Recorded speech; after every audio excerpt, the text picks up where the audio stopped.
And here we go. It is day one of the second Trump presidency. It has already shaken up the markets in the world of precious metals. Could this just be the beginning, or could it just end up being some nothing burger? Well, we'll find out as the day progresses on and we explore.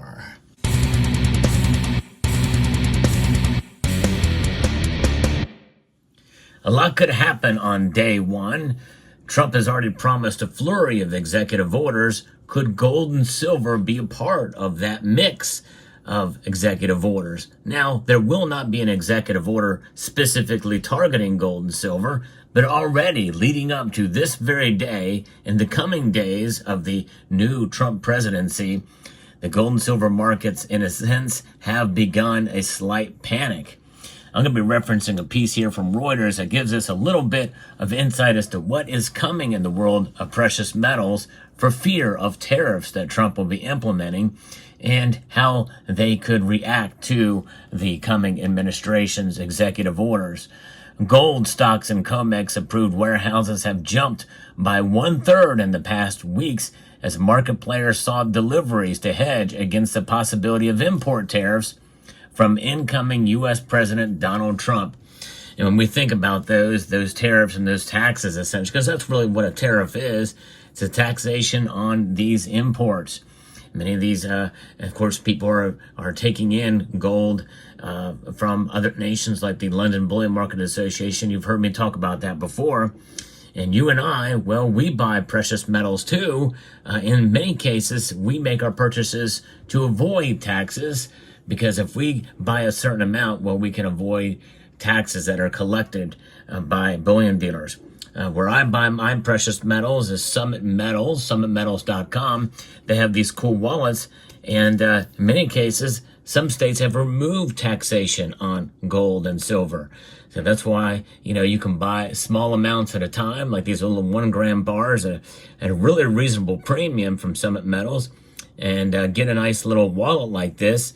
And you always will have gold on your person, no matter where you go. This particular wallet holds 12 bars, and they're the first of any other bullion dealer that has provided something like this that's made of metal. And literally wallet size, you can fit it right in your pocket, which I think is pretty cool. Yes, indeed. But what's going on in the overall aspect of gold and silver with these fear of tariffs? Well, with Trump's inauguration due in hours from the recording of this video, in fact, by the time you start watching it, it'll just be literally 2 or 3 hours beforehand, the COMEX activity widened the spread between the New York and London gold prices and caused sharp volatility in the part of the market known as the Exchange of Futures for Physical, known as the EFP, used as a hedge to general precious metals activity. These are not the typical mass media concerns about increasing trade tensions or even trade wars, leading to a slowdown of global growth and fueling demand for gold as a safe haven. Instead, they are centering around some technicalities of global gold trade. EFP, said Carson Menke, analyst at Julius Baer. No other president has had this kind of effect on the markets. And you've heard me talk recently about the silver holdings over the London bullion market and how they have gone dangerously low for much of the same reason. Outflows heading out of London into the United States and other places has increased dramatically from the London Bullion Market Association. Futures can be used to hedge gold physical positions, which regularly requires flows from Europe to the United States should local inventories not be sufficient. Trump has not mentioned precious metals in any form with his U.S. import tariff threats, but persisting uncertainty was enough to drive CME gold stocks to $23.62 or 23.62 million ounces rather, which is the highest since November of 2022. Silver and platinum stocks in the CME approved warehouse also jumped, leaving only palladium unaffected. So that is it. We've not talked about platinum, but platinum certainly is an industrial metal. and will play a role here pretty dramatically. But silver, I think, is the metal to watch, I think, as part of what has led to its price increase over the last 30 days or 40 days or last couple of months, really. It's been pretty something. Now, some industrial buyers will have bought COMEX futures to hedge the risk of higher prices in upcoming deliveries. If they want to book physical shipments immediately, instead, banks and brokerages are only too happy to help. But for a fee, of course, said Adrian Ash, who's the head of research at online bullion marketplace Bullion Vault. London vaults and logistics providers are very busy preparing and making shipments to the U.S. Spot gold prices were last down, but still above $2,700 an ounce as of the recording of this video. It'd be very interesting to see how the markets, what they react to when they open officially in the United States the day after this video is released on Tuesday, because today is a holiday in the United States, Martin Luther King Jr. Day.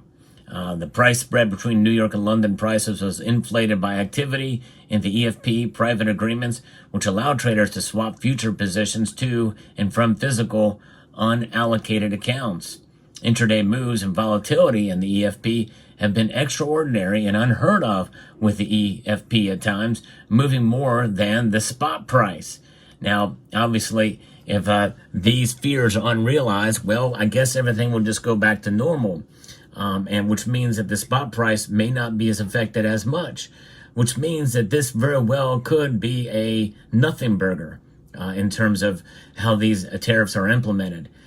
However, if Trump does declare an economic emergency, which I've discussed in the past, that could be a game changer, and a wide array of tariffs could be implemented very quickly and at his discretion through this emergency order. We'll see how that plays out. But if he doesn't, and he uses it as a negotiating tactic, and things kind of go back to, quote, normal, be it what it may be under a Trump presidency, well, then that means that, the prices may not be so bad, and we may see prices of gold and silver fall for a while, and with not as much threat of tariffs. So we'll see. It'll be very interesting to see if we are going to get a dark Trump presidency. In other words, where he implements these tariffs in grand scale and actually goes through with his promise, not only in terms of threats going through with him, if there's no capitulation on the other side, but also raising tariffs as a way of revenue collection in order to essentially implement what he refers to as the external revenue service. And in a way, that could be something that could literally replace the income tax if implemented at a grand scale. Now, keep in mind, tariffs work both ways.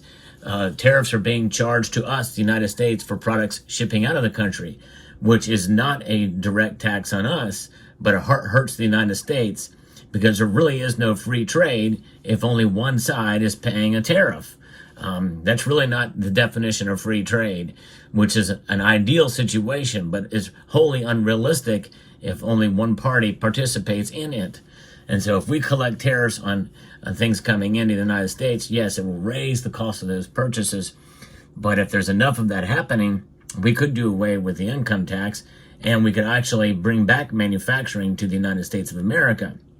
And so I think that is something that will take a while to implement and to happen, but that will be that situation. Now, if he is if Trump is engaging in this and is successful and is negotiating, he may not need to implement as many of these tariffs. Yet, though, we could still see, hopefully, the extension of the tax cuts, which expire by the end of this year, 2025, and maybe even efficiency in government, which is long overdue. And that's where DOGE comes in, the Department of Government Efficiency, which makes things better, increases economic activity, the free market is unleashed, therefore creating demand for silver, especially in many different products that would be too small or too big to ignore. Hence, the price of it would probably go up because of the demand factor, which is already under stress right now. In that case, we could have the golden age of Trump, in a sense where we could see the economy recover and things get to a point where we could see activity increase and actually the price of silver go up because of that, because of the increased demand.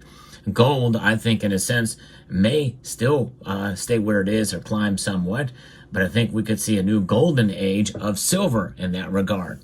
But those are just some scenarios that could play out. We really don't know how there's a lot of other factors, mitigating factors on both sides that could complicate matters in a myriad of different ways. The gold and especially the silver market is complex, very complex, and the U.S. economy is even more so. A number of different factors and monkey wrenches could be thrown in there. But notwithstanding, the free market always, in a sense, does really pair itself out and work itself out and comes to a point of normalization. There's no way to escape economic downturns of any sort. Call them recessions, call them whatever you will, even market crashes. That's just the nature of what the market is. Why? Because of the psychology of the market and different factors that can come into play that can disrupt supply chains and the like. And some of those will cause prices to go up. But then they will normalize under a certain situation, and normalization means going back to where they were before. Inflation is something that has a level of permanence to it because of the amount of these that are in the money supply, that it dilutes the value thereof. This is why we hold gold and silver, to protect us against that. And gold and silver, in the end, have a value proposition that transcends price. Yea, though price does reflect at times, many times, in fact, the value of the metals at that particular point in time based off of economic conditions, supply-demand fundamentals, and the supply chain as well can have a factor there too. So there it is. Let me know what your thoughts are about day one of the second Trump presidency, number 47.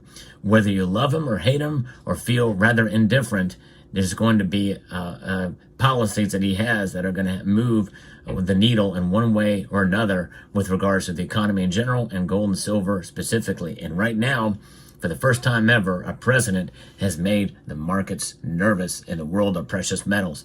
So I'd like to extend a multitude of gratitude to each and every one of you for taking the time to watch. I like to bring you the latest news in the world of analysis, in the world of precious metals. So I hope you will consider subscribing to the channel if you haven't done so already. If you are a new subscriber because of this video, let me know in the comment section down below.